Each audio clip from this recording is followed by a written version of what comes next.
We're heading into week 9 of the fantasy football season, and it is down to the crunch time to make those playoffs. So I'm here to get you the latest edition of the Panic Meter, and we'll open it up with a quarterback, Caleb Williams.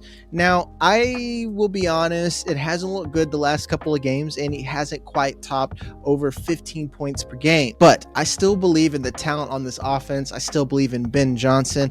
I do believe that there's just a few fluky games. So my panic meter is at a 6. I still believe in the upside, particularly with the rushing floor on the ground. And we saw what this offense can do when the ground game is running, when Rome Odunze is working downfield and they got both their tight ends. And I want to add a key caveat. A couple of those games, they were running so well, there was no need for Caleb Williams to really throw the ball. So it's not like it's just been ugly game after ugly game. Now, that last game, maybe a couple egregious interceptions, but you have to consider that Caleb Williams is essentially another rookie. He's coming off a really bad season with a really bad coach. And this is a very young offense that has a brand new system to learn under Ben Johnston. So it's not just him that needs to gel and get things together. Rome Odunze does as well. Luther Burton hasn't been on the field because he missed training camp. Now he has a concussion. Olamide Zaccheaus is only so good. DJ Moore, you know, he is what he is right now. He's not someone I'm happy to have in my lineups, but I do believe in this offense, and I'm not looking to drop, or if you're in Dynasty, I'm not trying to panic sell either. If Sam Darnold and Geno Smith can come back, granted years later, I believe Caleb Williams deserves at least 1 year grace under a very good Ben Johnston system. Next, Jacory Croskey-Merritt. My panic meter at an 8. It doesn't look great. It's not because he isn't good, but he keeps losing touches to Jeremy McNichols, to Chris Rodriguez. And not to mention, this offense hasn't been all the way functionable because Jaden Daniels hasn't always been healthy. They haven't had the wide receivers. So we don't even know what this offense is at full capacity, but still, it is a little bit late in the season, and it seems that Jacory Croskey-Merritt has a low floor.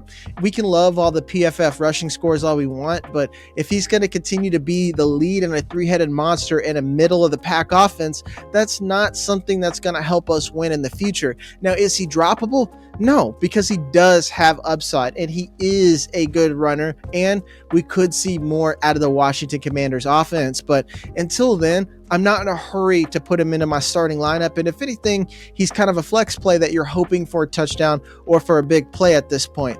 I know that if you're in Dynasty and paid a second, you don't feel so great about that right now, but that doesn't mean you should panic sell, because I do think there's a future for this kid in the league, or hopefully much closer down the road.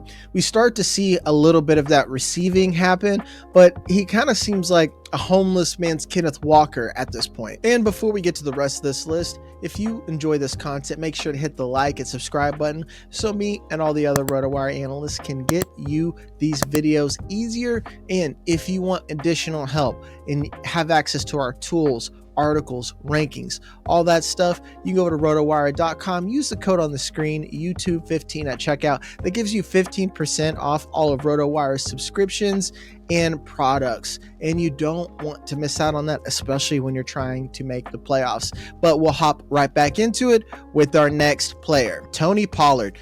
It's over. I just don't think there's a reason to expect any more from Tony Pollard besides the fact if Tyjae Spears gets injured, but it was already ugly when he had full control over the backfield. Tyjae Spears just looks far more explosive. He's making the bigger plays, and he's already outsnapped Tony Pollard for 2 games in a row. I am borderline willing to say you can drop him if you have the room, meaning you have 2 running backs already and maybe some depth on your team.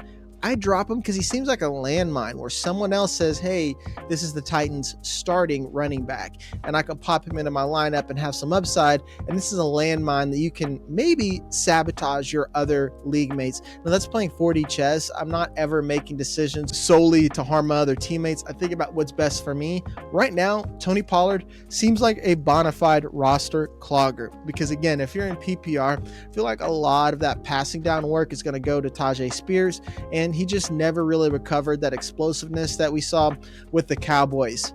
and now he's on the wrong side of age. It seems like the future is now, old man, and that future is Tajay Spears. Next is a rookie, Matthew Golden. My panic meter, 9 out of 10. We already knew this about the Packers, the fact that they had a lot of wide receivers and we don't really know where they're going to consolidate their targets to. Right now, the only player that I feel good about putting into my lineup and knowing that he can give me top 12 at his position is Tucker Kraft. And again, that's a tight end, but he's been very productive in that spot. Everything else seems to be game by game basis. I know that Romeo Doubs is a very comfortable flex play, low end wide receiver 3, but a lot of us drafted Matthew Golden as a wide receiver 2 or 3, hoping that he could climb up and become this team's wide receiver 1. Now we have Christian Watson back into that lineup. I don't know what it looks like for Matthew Golden, at least this season, and he's barely giving you over double-digit points at all this season. And I know he's a rookie and he could pop off, but he feels like a roster clogger at this point, especially with the amount of talent that is on that team. If he was on the Titans or the Patriots, I really could bet on him emerging as a top guy, but right now they don't even really need him to be that. And when he was coming into the league as a rookie, a lot of the scouting reports that I read as well as I wrote mentioned that they could have drafted another wide receiver too. So very interesting that the Packers chose this year to draft a wide receiver in round 1 just to get another wide receiver 2. But again, it's still young for his career, and this isn't a long-term concern, but it is a concern for this season, and I'm unsure how long I want to hold on to him if there are better things on the waiver wire. If you're in a shallow league with like 10 men, there probably is something on the waiver wire that could be more helpful than having Matthew Golden put up duds week in and week out. Another wide receiver, Quentin Johnston. Seemed like we were bound for a breakout, but now with the Rondé Gadsden coming along, Glad McConkey seems to have found his way again. Keenan Allen is still there. Quentin Johnston is another one where no, he's not droppable, but he's definitely not a week in, week out wide receiver 1. If anything, I think he's a wide receiver 2, 3 or flex play that you're hoping gets a touchdown or a big play. Until there is an injury to Ladd McConkey or a Rondé Gadsden, it almost feels like Quentin Johnston's back to his old self at this point, especially with Gadsden stepping in and seeming to be that big play guy that consistently catches the ball and is a good target in the red zone.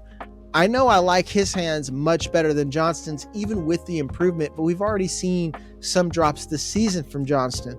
Now, in Dynasty, you probably missed your window to sell big and redraft. You missed your window to even sell. So right now, you're hanging on to him, but you don't need to be planning for him to be a set and forget it player. And I hope you didn't build your roster around him, let's say by trading away players because you thought, man, I have a true wide receiver 1 with Johnston now. So with that being said, again, you're going to stash him. You might even like putting him in your flex, but I wouldn't have the high expectations from what we saw at the beginning of the season. Last but not least, this feels more like a send-off. Alvin Kamara, it is over. Another one where I'm unsure if you're going to be able to drop him in Dynasty. He's virtually immovable unless you can get a second or maybe even a third round rookie pick, but it just doesn't seem like he has his heart in it anymore. If they were going to trade him, he said that he would just retire and drink Mai Tais later, which doesn't make much sense, seeing as if he went to a better team, he'd have an opportunity to actually win some hardware. But if you like the city, especially one like New Orleans, I wouldn't blame him too much because he's had a productive career. But now, we already saw Kendre Miller creep into that workload. They didn't even hesitate to get Devin Neal to immediately come in and replace that. They didn't want Alvin Kamara to take on more. And there's just a low ceiling for the entire offense, which means that unless you're a running back that can break loose and score for himself from anywhere out, you are probably hurting.